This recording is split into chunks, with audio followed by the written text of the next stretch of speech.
Assalamualaikum,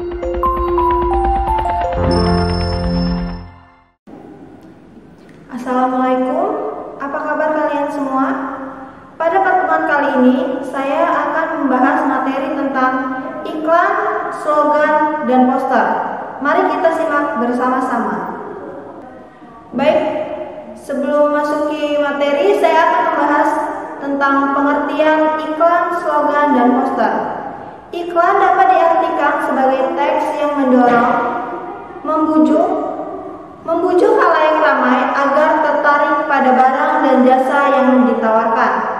Iklan juga diartikan bisa sebagai pemberitahuan kepada khalayak mengenai suatu barang dan jasa. Yang kedua, ada slogan, yaitu perkataan atau kalimat pendek yang dipakai sebagai dasar tuntutan atau pegangan hidup. Slogan sering pula disebut moto atau semboyan. Slogan lebih mengutamakan kepadatan makna dan kehematan kata-kata. Contoh, tiada hari tanpa prestasi, yang artinya pentingnya mengukir prestasi setiap hari. Dan yang terakhir ada poster, yaitu plakat atau kata-kata dan gambar yang dipajang di tempat umum. Poster hampir sama dengan iklan. Nah, poster di sini contohnya yang sering kita lihat di jalan raya, di pinggir-pinggir jalan raya. Contoh poster yaitu seperti polisi yang menulis poster tentang bebek saja bisa tertib, masa kalian tidak? Nah, itu dimaksud dengan poster yang dipajang di tempat umum atau di pinggir-pinggir jalan. Nah, yang selanjutnya ada di sini unsur-unsur iklan, slogan, dan poster. Supaya kalian lebih jelas membedakan tentang apa bedanya iklan, slogan, dan poster di sini sudah saya buat bentuk teks. Di sini ada iklan, slogan, dan poster. Unsur-unsurnya di sini ada gambar, kata-kata, gerak, dan suara. Nah, iklan di sini dia mengandalkan ada gambar, kata-kata, gerak, dan suara. Iklan biasa kita lihat banyak ada di TV, radio, atau YouTube yang biasa kalian lihat. Pasti dia mengutamakan ada gambar, kata-kata, gerak, dan suara. Nah, slogan di sini dia mengandalkan kata-kata dan suara, tidak mengandalkan gambar dan gerak. Slogan di sini kan tadi sudah saya jelaskan, yaitu seperti moto. Nah, dia berisi tentang tulisan-tulisan. Yang terakhir ada poster. Poster di sini mengandalkan gambar dan kata-kata supaya lebih menarik para pembaca yang melihat. Dan dia tidak mengandalkan gerak dan suara.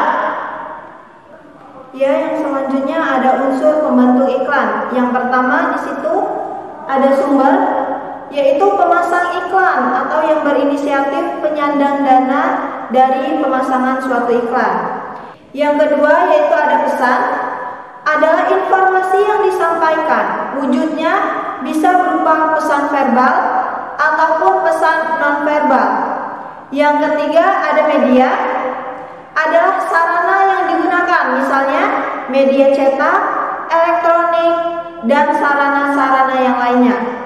Yang keempat, ada penerima, yaitu individu atau kelompok masyarakat yang menjadi sasaran atau objek iklan. Yang kelima, ada efek, adalah perubahan yang terjadi pada diri penerima, baik itu di dalam aspek sikap, pola pikir, perilaku, kebiasaan, dan pola hidup. Dan yang terakhir, ada umpan balik, adalah tanggapan, reaksi, atau respon yang dikehendaki dari penerima pesan, misalnya dengan membeli produk yang ditawarkan dan menolak pemakaian suatu narkoba. Baik, yang selanjutnya ada jenis-jenis iklan berdasarkan tujuannya.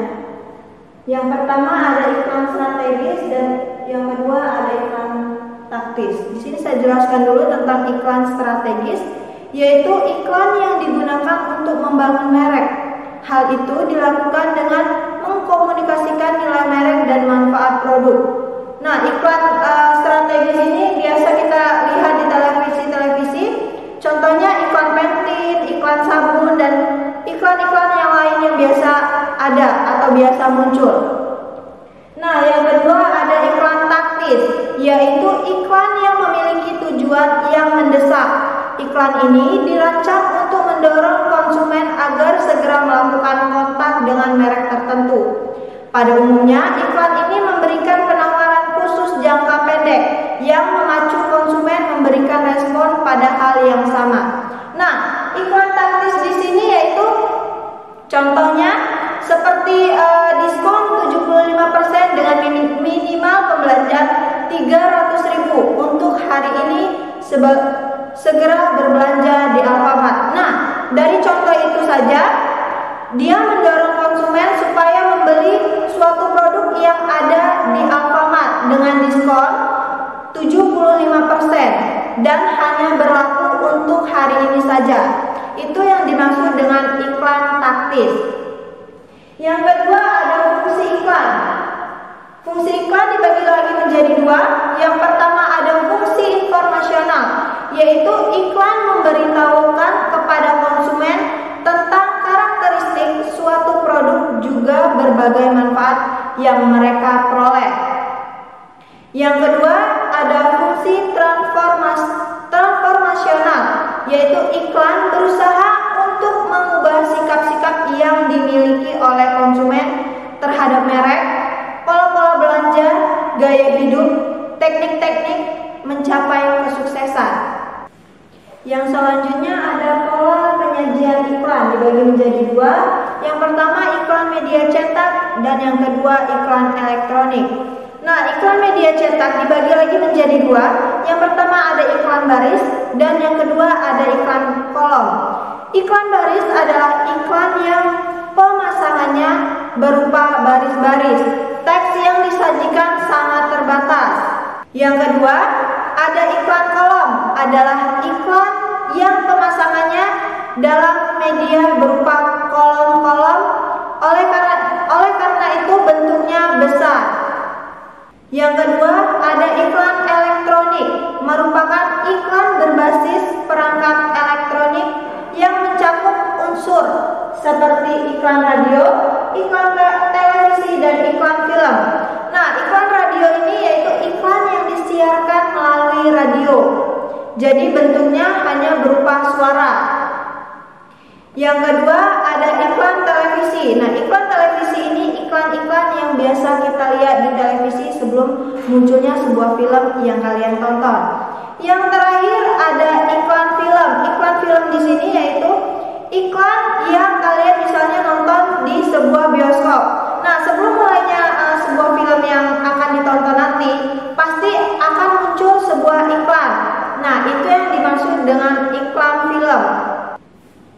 Nah, yang terakhir ada klasifikasi iklan menurut isinya dibagi menjadi tiga.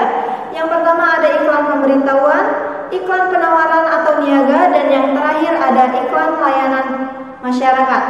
Iklan pemberitahuan atau pengumuman merupakan jenis iklan yang bertujuan untuk menarik perhatian khalayak tertentu melalui sebuah informasi atau pemberitahuan tertentu. Contoh iklan pemberitahuan misalnya yaitu iklan reuni alumni sekolah atau iklan kerja bakti ataupun iklan turut berduka cita. Nah, itu dimaksud dengan iklan pemberitahuan, yaitu memberitahukan kepada khalayak.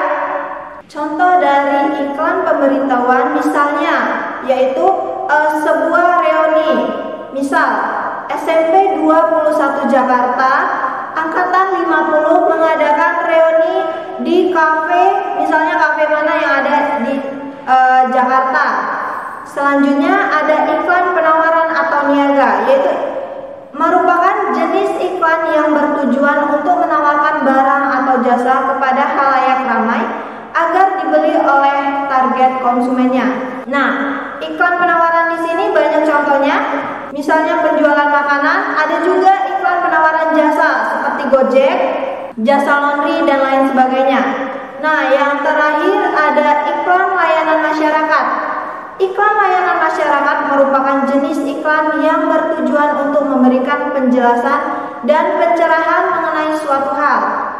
Biasanya diterbitkan oleh instansi atau lembaga pemerintah untuk meningkatkan kesadaran masyarakat pada isu-isu tertentu. Sebagai contoh, iklan layanan masyarakat tentang larangan buang sampah sembarangan atau hemat listrik yang diadakan oleh PLN.